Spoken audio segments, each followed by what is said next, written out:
everyone, and welcome back to Sherburne Public Library's Book Talks. I am Marie. I am a library clerk at the Sherburne Public Library, and this week we are focusing in on Pride because, of course, June is Pride Month, and we have many people on our staff who are a part of the LGBTQ community, but also and we also have a lot of allies on the staff, which is amazing. It's our library has always been a very welcoming place. I have never felt discriminated against in our library, and it's wonderful. We welcome everybody, no matter who they are, which is great. So a little bit about Pride Month. Pride Month specifically is to celebrate LGBTQ plus voices in the United States and also abroad. In the United States, it originated in 1969 after the Stonewall riots. So I am going to make a point of that. Like, the first Pride was a riot, and it was also organized by Black women and women of color, and specifically trans women, which is really important. And we need to remember that when we talk about Pride and the intersectionality of it all. So Pride has evolved for many, many, many years. And it started becoming, I think, a full month just a few years ago, where like the month of June was like really, taken over for LGBTQ communities. And it's just, I don't even know how to describe like how I feel during Pride Month. It's just amazing. I love being able to celebrate who I am as a human being and, not be afraid of, who I am, who we are, we're all who we are. Anyway.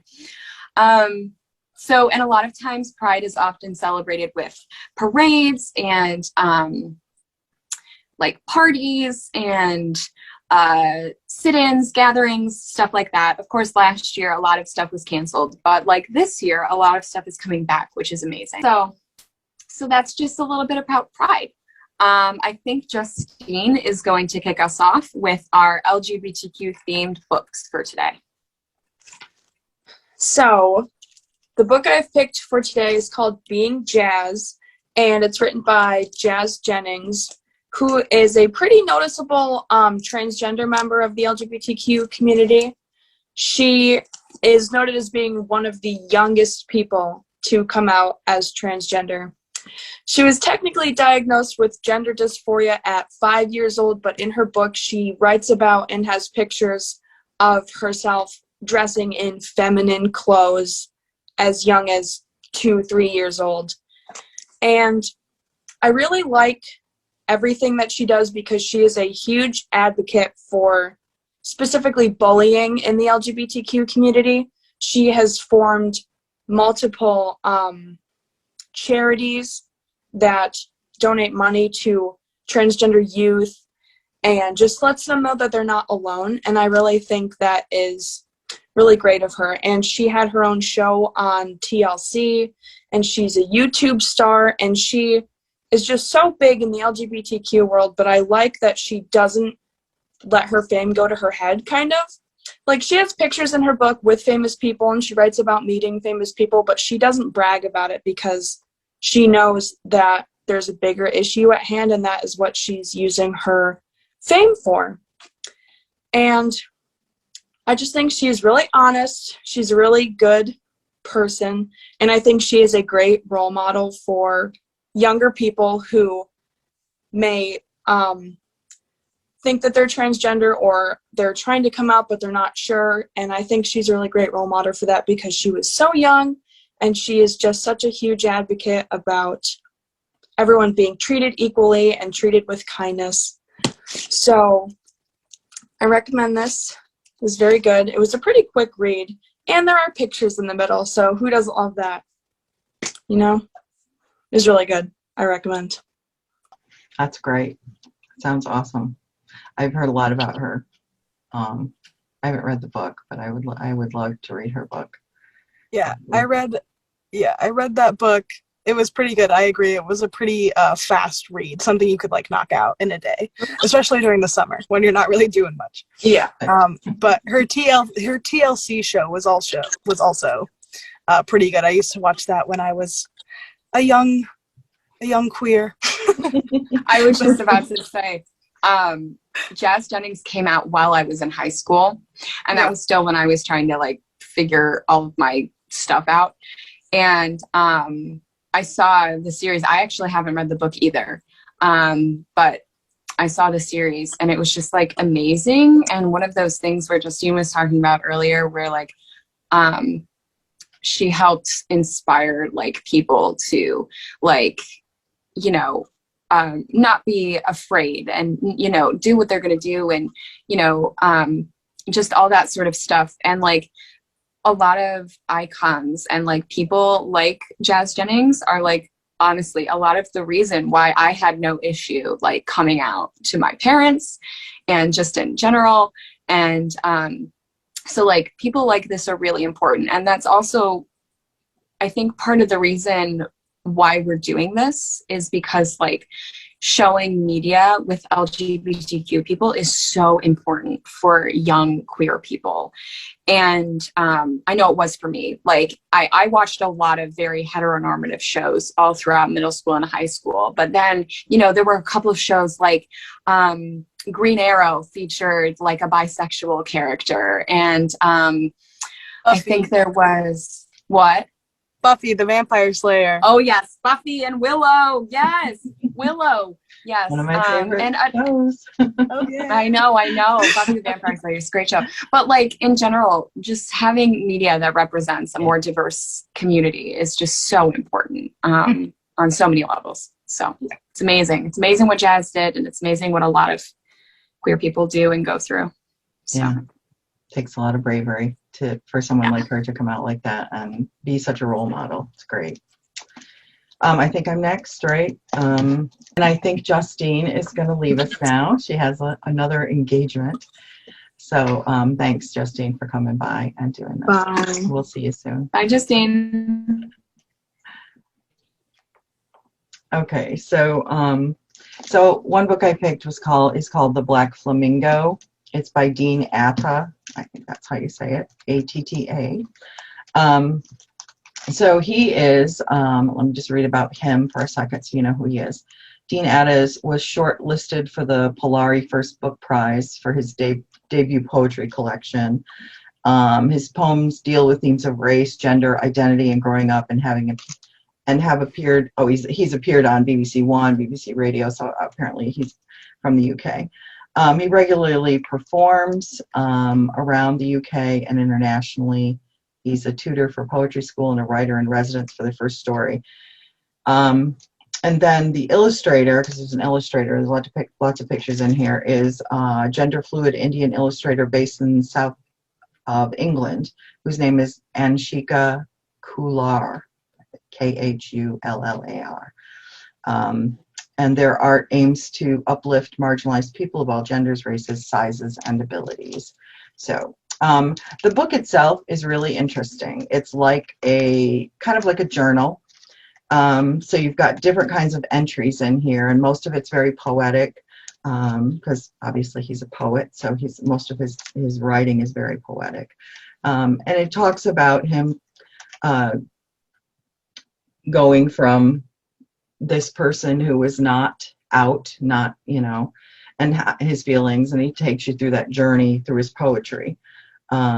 It says, join him as he enters the world with tiny feather eyelashes and travel from school to college, where he discovers his flock and comes to terms with his identity as a mixed-race gay teen.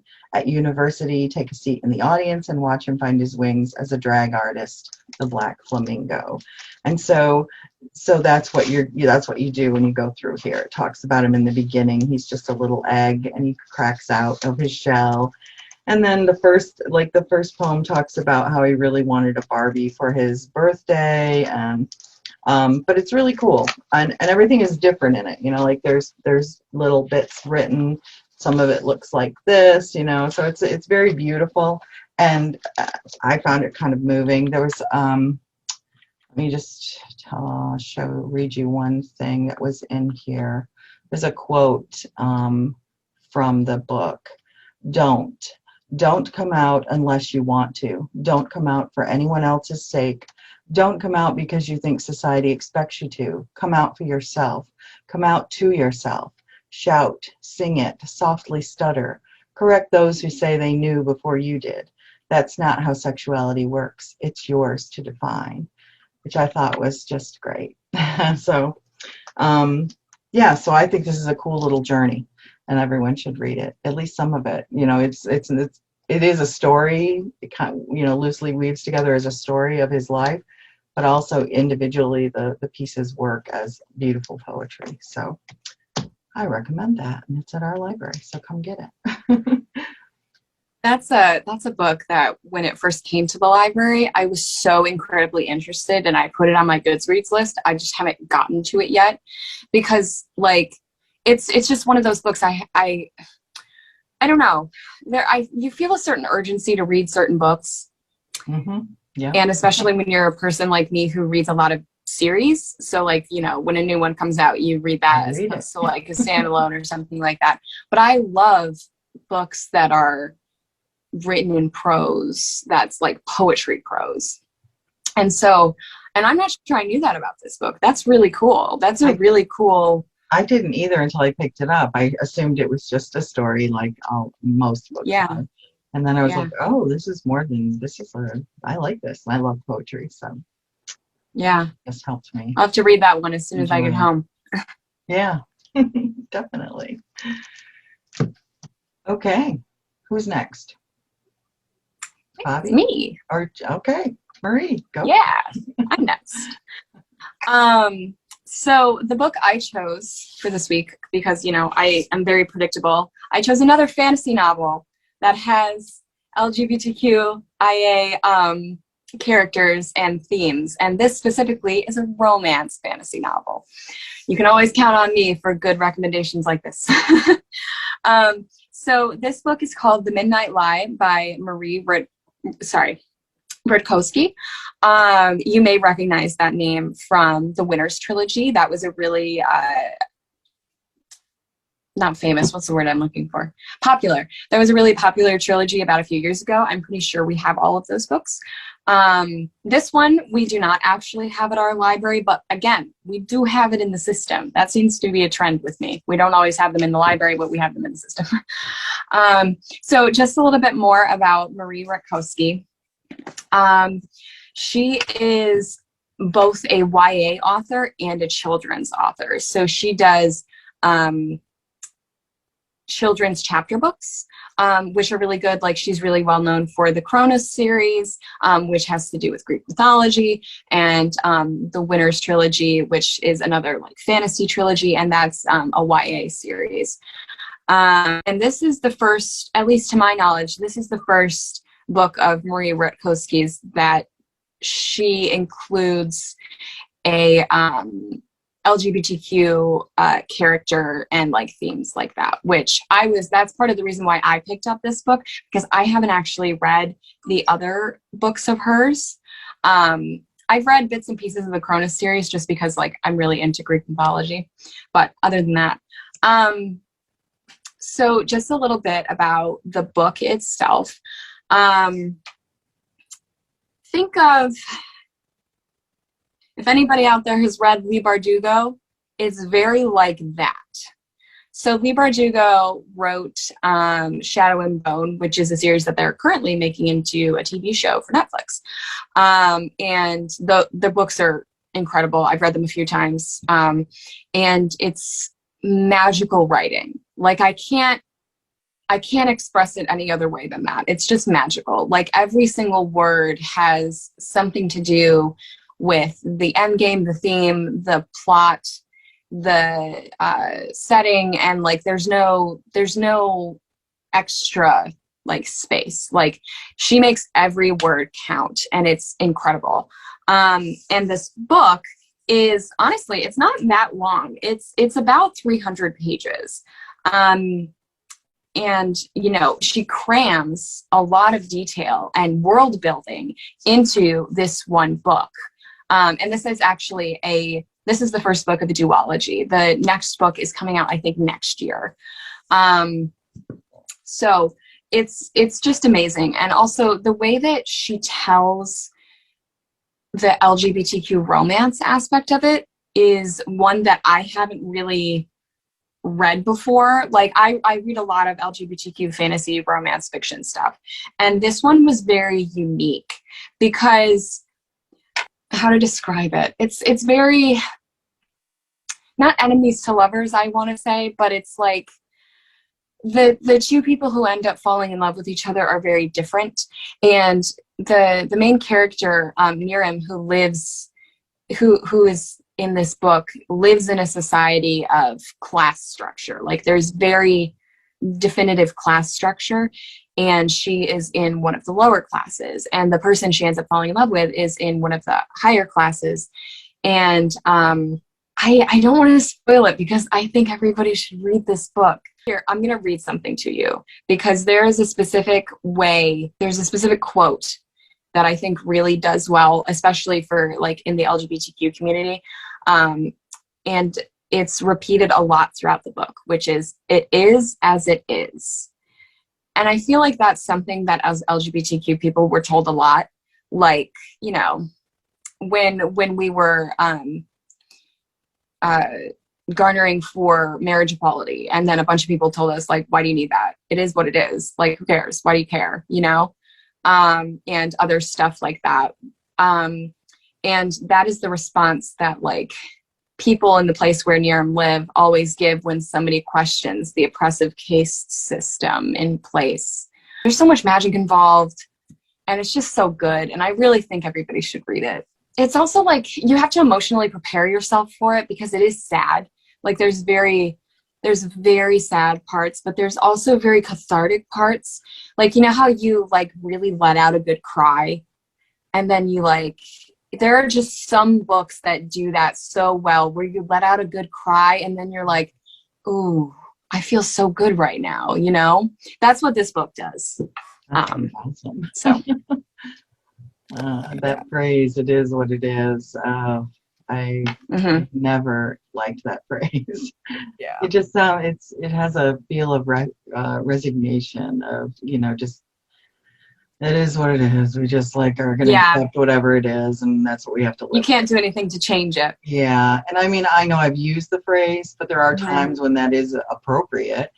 But I just, I've always bucked against it because I don't like it, because I think it's the resignation piece of it. So Yeah.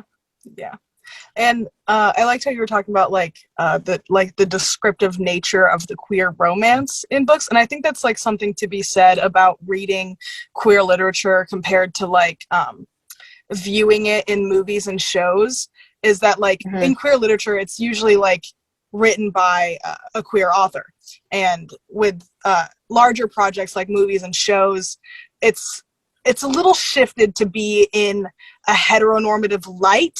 It's like queerness watered down. And I think when you read queer books, it's like, especially as a queer person, it just feels so real. It's like I didn't realize that anybody else knew exactly what this felt like.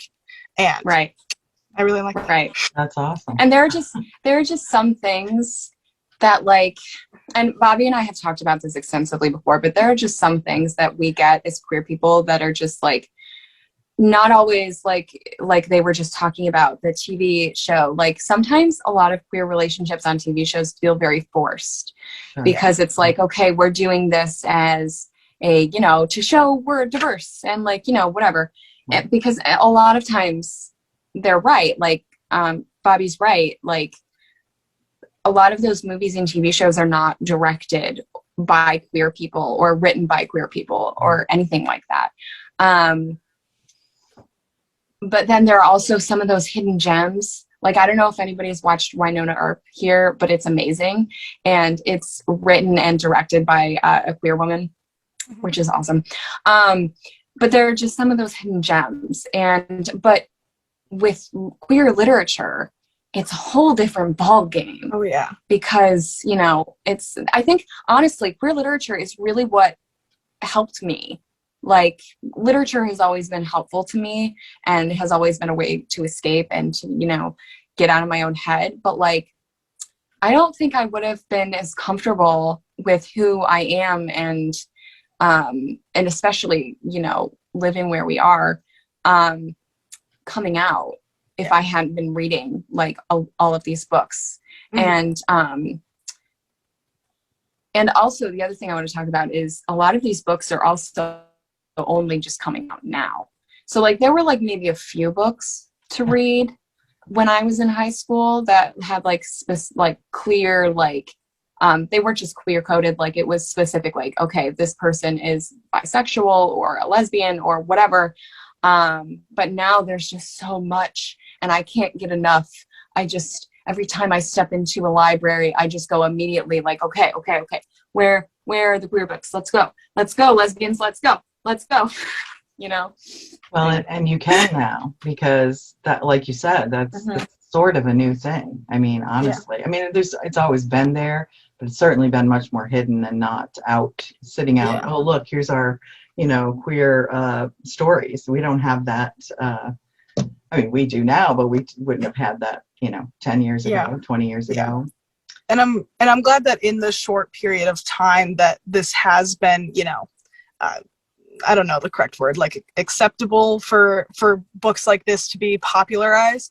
I'm glad that we're very quickly moving towards queer characters, not like the basis of their character, not just being based on their queerness. Right. Like I love seeing characters that happen to be queer, but their character really has nothing to do with that.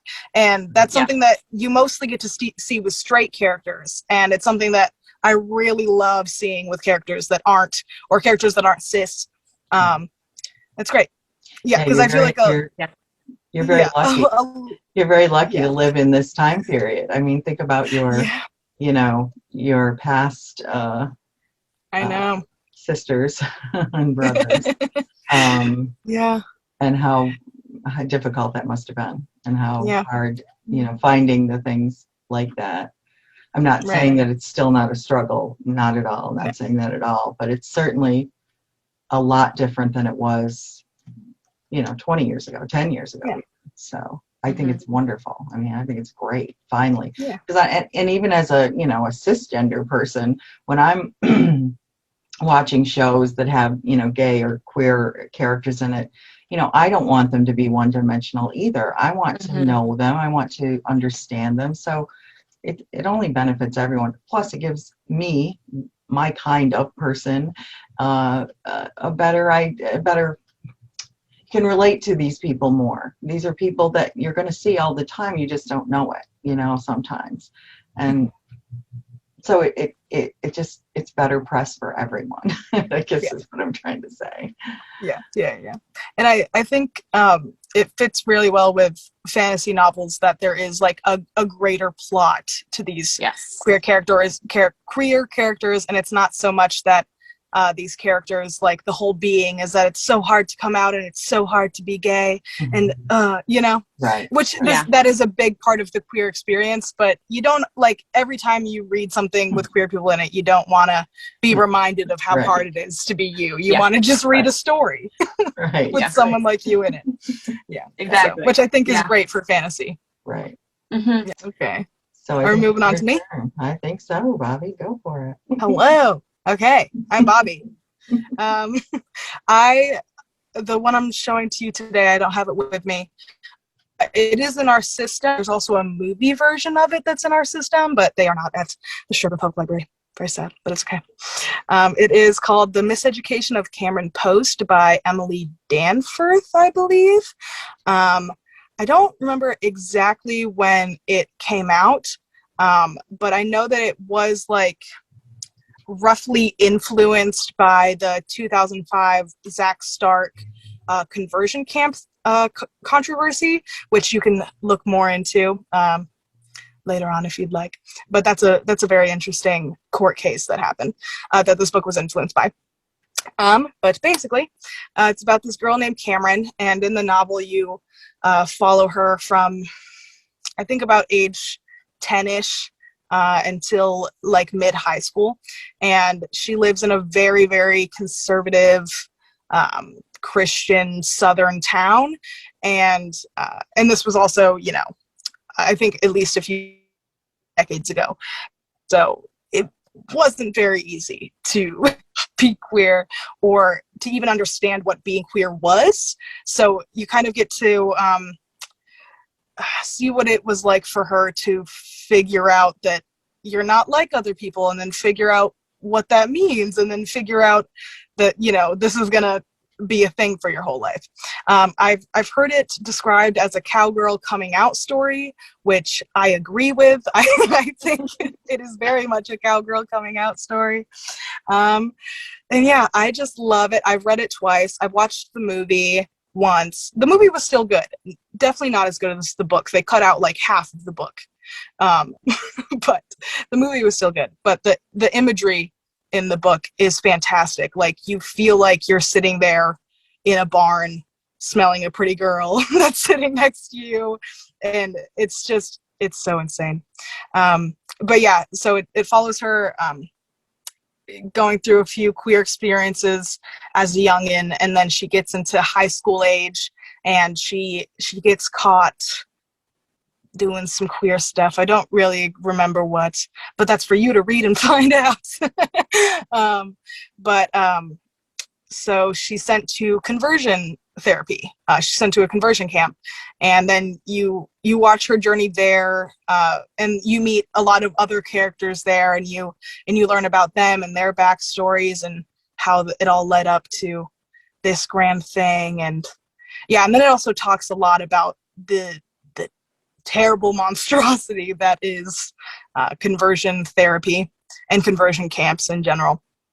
But yeah, it's a very good read. I wouldn't say it's a quick read, but you can really get into it. Like, if you're looking for a book to get into, that is the one. It is fantastic. And it is a very great representation of the queer experience. So if you aren't queer and you'd like to know a little bit more about how it feels to figure out that you are, or if you are queer and you just like to see some representation, feel that, it's a good book to read. I think that's about all I have to say. I know, that sounds actually really great. I love the cowgirl coming out story. Yeah, that one has been on my list for such a long time, and like you said, it's something you have to really like get into, and I think that's why I haven't read it yet, because like mostly what I read is just I don't have to think about it too much. Yep, me too. And the idea of conversion therapy in general is just so terrifying to me that, you know, I just never really wanted to read something about that, because that's kind of all I knew about it. I don't know if I knew it was like a cowgirl coming out story. That's awesome. I love that. The first half of the book is this wonderful story about her discovering herself and stuff like that. Awesome. And then it becomes more about conversion camp therapy towards half of the book. But the movie, it starts at the beginning of conversion therapy, which is why I'm a little sad about it, because the beginning of the book is so fantastic. It is so it's such a good read, and they just wiped it out of the movie. But the movie is still good. Gotta give props to the movie. It's pretty good. Yeah. But yeah. Awesome. Yeah. Okay, so I think I'll end it with one other book that we have in our library. You know, I'm a cisgender person, and some of you might know I have a trans daughter. So this kind of subject is kind of all new to me too, obviously. And I, you know, I struggle with how to deal with it, how to talk about it, how to, you know, all that kind of stuff. I just wanted to say there are books out there to help you with that. Being a library, we have those things. So we have one that I think might be helpful to some people. I've just started it. I think it's pretty good. It's called Embodied, and it's by Preston Sprinkle. That's a funny name to me, but he is he's a PhD. He's the president of the Center for Faith, Sexuality, and Gender, and he's a New York Times bestselling author. He's done a lot of books on, he has one called People to be Loved. It's an award-winning book on faith and homosexuality. But I think there's a lot of people who might relate to it. The thing I like about it is he doesn't like push the, you know, the faith and the, he doesn't push it as a religious thing, but it's very kind and gentle and generous. And the interesting thing is, in the beginning, his preface in the book, he talks about how the book came about. And he was talking with a friend who knew he was writing a book about LGBTQ people and how to reconcile that with their faith and things like that. And his friend kept saying, when are you going to write this? When are you going to finish this book? And by the time you write it, it's going to be old news. Basically, it's going to be past being helpful. And so he ended up writing this book, which is, the way he describes it is his fragile attempt to help us think more deeply and love more widely through a topic that sometimes lacks both, which I thought was really good. And all of the reviews talk about it that way. And in one of the chapters, it's called "What Does It Mean to Be Trans?"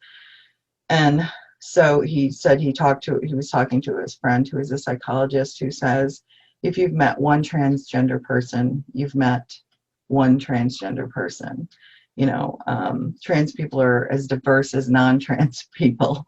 What do Donald Trump, Hillary Clinton, and the Dalai Lama have in common? Not much, other than they don't identify as trans. So non-trans people are diverse, and so are trans people. And I know that may seem like very elemental, basic things, but people don't think of it that way. And so that's why I think this might be a really good book. If you want to understand and know more about transgender, obviously, but also the whole LGBTQ community. Another book that I recommend that I've been reading is called Gender, Your Guide. It's a gender-friendly primer on what to know, what to say, and what to do in the new gender culture. So for someone like me, that's a pretty great thing. That's by Lee Ayrton. He's a professor at Queen's University in Kingston, Ontario, and it's a really great book.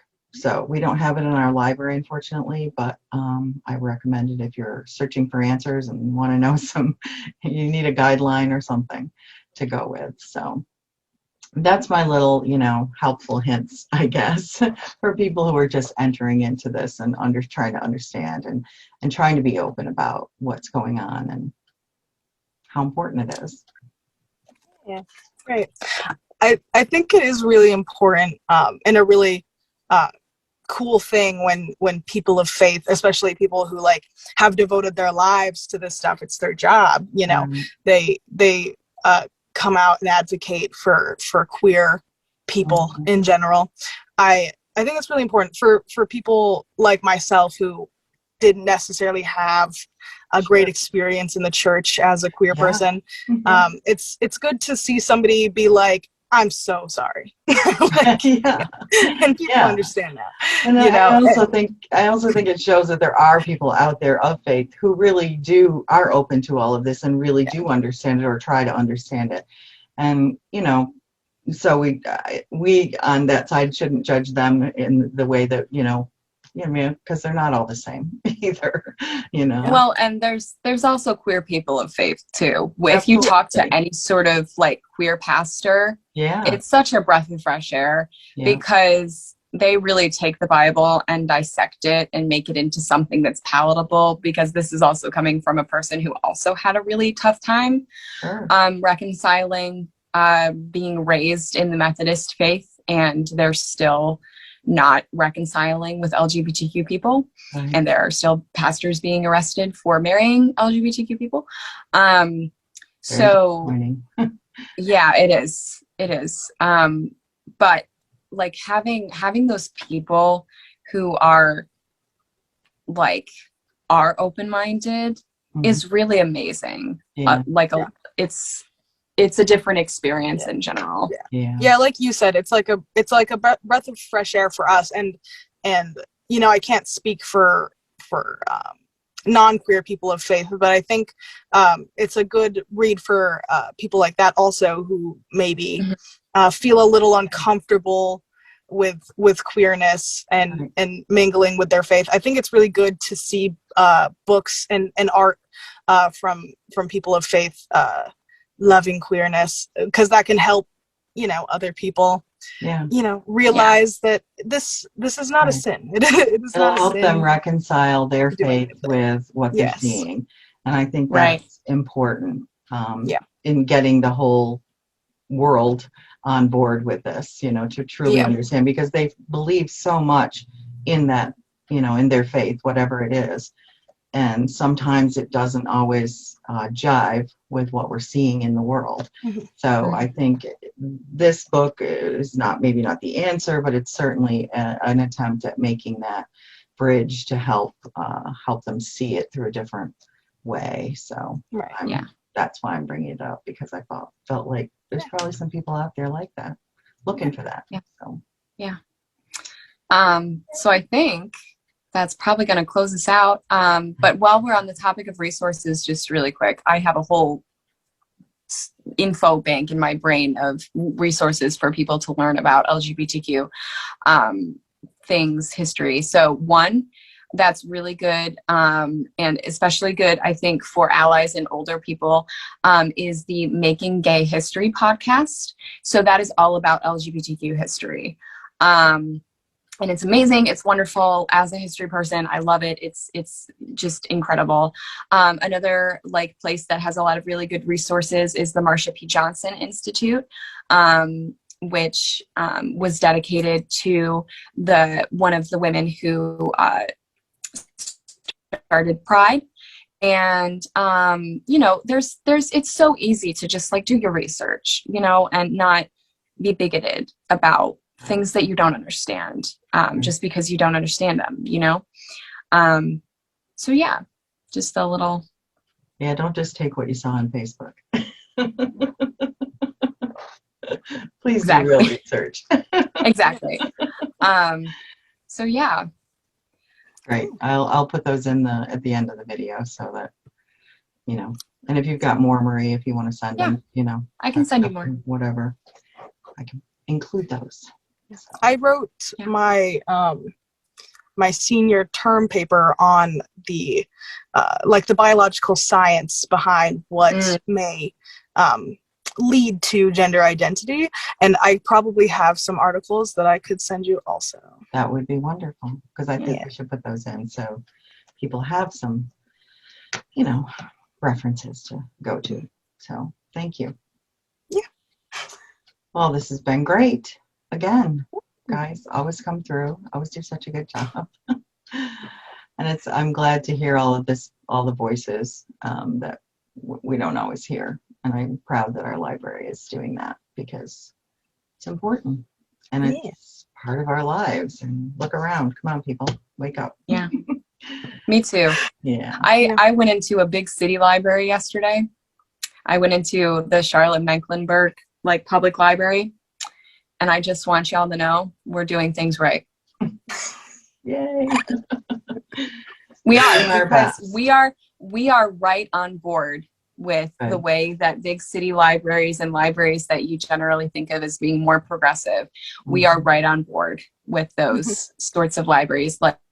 We have the same displays going on. We've got the same topics being talked about and all of that stuff. So that's great. Yes. I noticed that too. There was another library, a bigger library, that I saw their videos. They have book talks, and they only have the librarian does a book talk, and they were same topics we've been obviously for this month. They were doing Juneteenth and Pride, and it was just I felt like, oh, good, we are doing good things. And at the library, I set up a nice little YA Pride Month display over in our YA corner. So if you want to go check those out, yeah, of course. Let's go. That's awesome. All right. Well, good. Thank you guys for doing this. Appreciate it. We'll see you all. Thank you. We'll see you all, hopefully, at the library. Maybe not Marie, but sometime soon, hopefully. Soon. I'll be back. I know. Okay. Well, thanks everybody for joining us. Yeah, we'll see you later. Bye. Bye.